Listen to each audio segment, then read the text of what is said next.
난 이 사람들하고 노래하고 싶다. 막 가슴에 뭔가가 이렇게 막 솟구쳤죠. 그래서 해야겠다.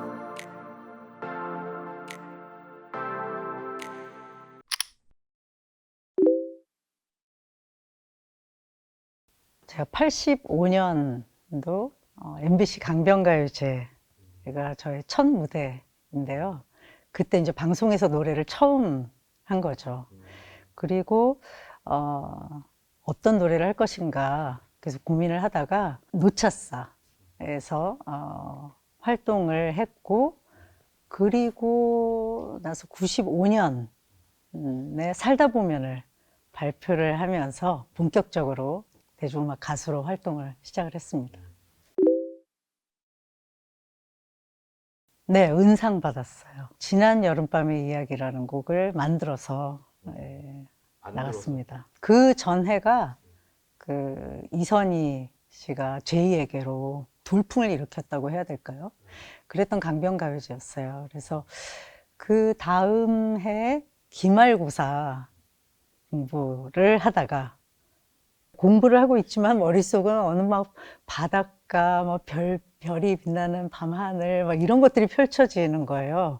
그래서 여름에 어디 좀 가고 싶다 하면서 이제 상상을 하면서 노래를 만들었어요. 그래서 그 노래를 이제 사람들하고 함께 나누고 싶어서 그 강변가요제를 이제 뭐 8월인가 한다고 하니까 그때 한번 나가보자 해서 출전을 하게 되었죠. 노래를 우연히 만들었는데 그 창작하는 사람들은 무언가 만들면 그걸 좀 이렇게 들려주고 싶은 그런 욕구가 있잖아요. 이걸 어떻게 사람들에게 들려줄까 했는데, 이번 여름에 강변가요제를 한다고?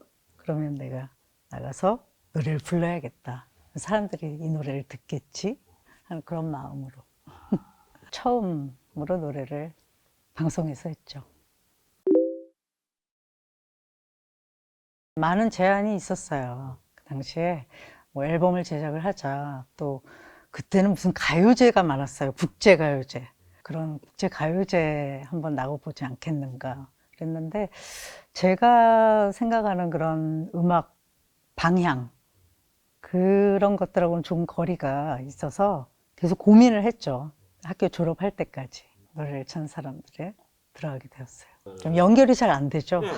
강변가요제와 노처사의 그 원래 그 멤버들도 처음에는 여기 왜 왔어요? 뭐 그런 질문을 했던 기억이 납니다. 제가 88년에 노처사 공연을 우연히 보게 됐어요.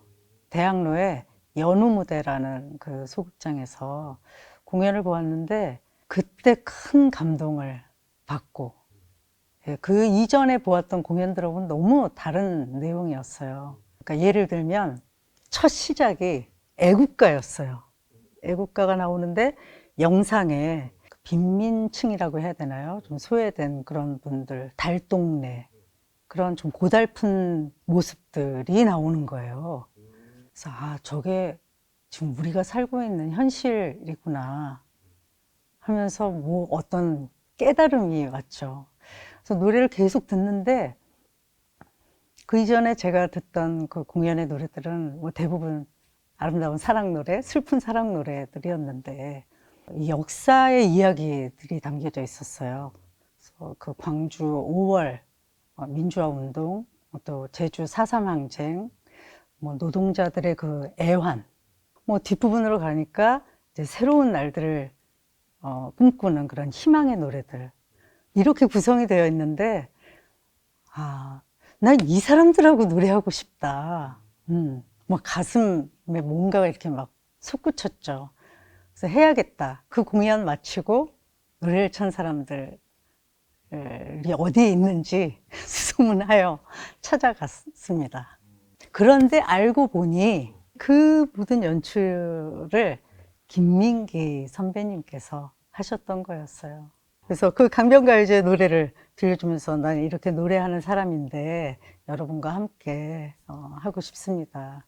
처음엔 좀 의아해했지만 저의 뜻을 이해하고 함께 하자, 그렇게 되었죠. 88년에 겨울에 시작을 해서 이제 89년 봄 공연에 이제 무대에 섰습니다.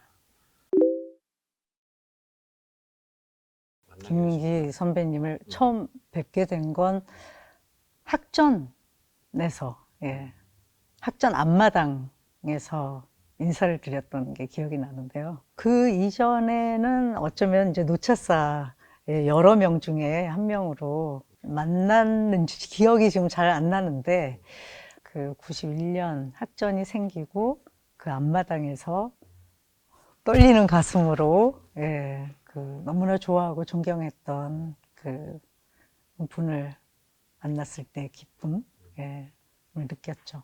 김민기 선배님의 노래를 처음으로 들은 게 제가 초등학교 4학년 때인데, 그때는 김민기라는 존재를 모르고 그 노래부터 들었어요. 제 친구가 어느 날 노래를 들려주는데 이상한 노래가 있어.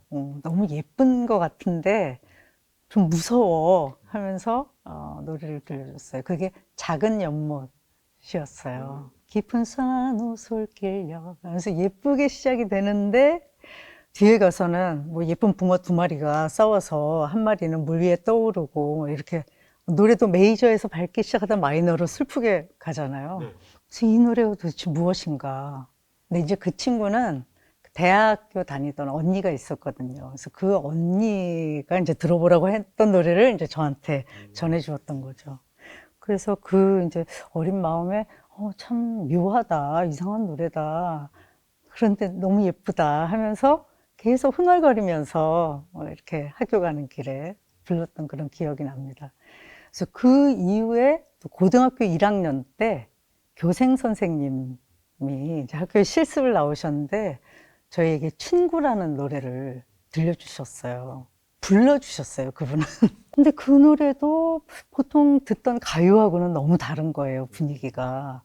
그래서 저 노래는 무엇일까?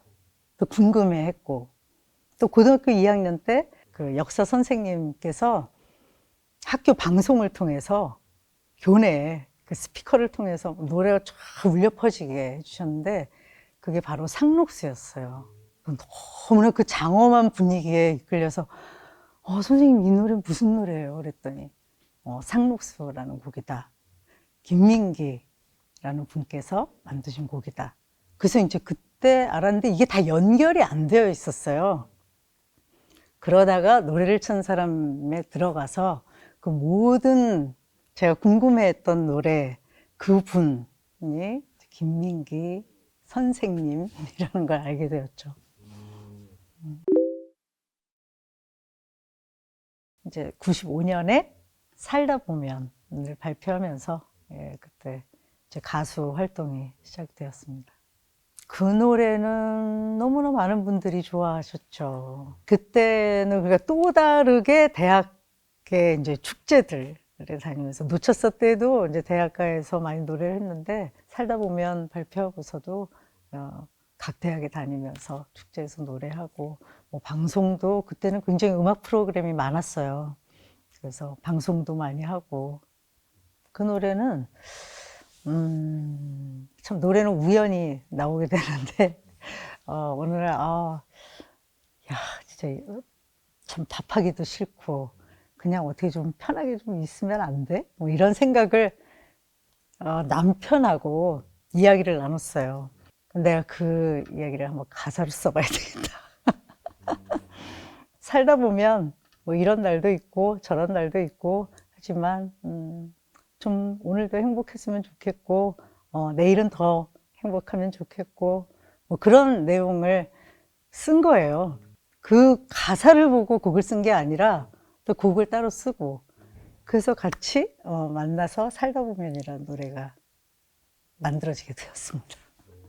평범한 일상, 누구나 한 번쯤 생각해 볼 수 있는 그런 바람 이런 것들을 그 포크락의 형식으로 편안하게 사운드도 아주 편안하게 노랫말도 편안하게 그리고 희망이 있고 그런 부분들이 여러분들 마음에 잘 닿았던 것 같아요.